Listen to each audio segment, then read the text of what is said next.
大家好，今天呢来修一个最便宜的飞行堡垒，但是呢销量也是最好的一个飞行堡垒。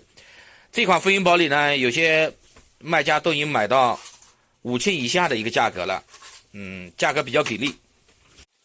这个飞行堡垒呢，其实硬件上没有任何问题，就是客户在那个飞机上托运的时候，这个转轴裂开来了。咱们看一下啊，咱们掰开来看一下，转轴开裂了，看就这样裂开来了。然后呢，就是来换一个转轴就行了，就这样一个情况，就这样的一个故障。这个呢，飞行堡垒80G 的就拆开来了啊。这个呢 FX80 的飞行堡垒第5代的这个壳就拆下来了啊。看一下这个转轴为什么会裂开来，看一下啊，它这个是 A 面壳的这个螺柱断掉了，看到了吗？看一下这个新壳，对比一下这个新的壳呢。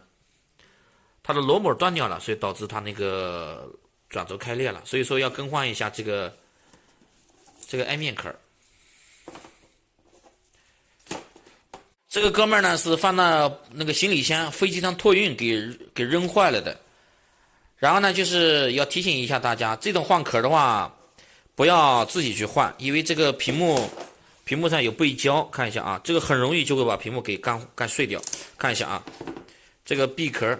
看壁壳上面有一排背胶，要特别注意一下啊。这个如果撕的不好，就会把这个屏幕撕坏。在换之前最好是加热一下啊。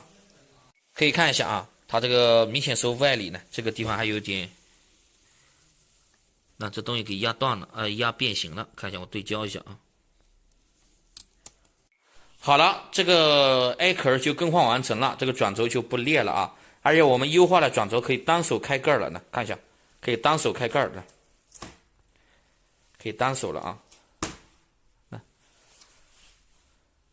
看一下啊，没有问题了呢。单手开盖，我们把转轴优化了一下啊。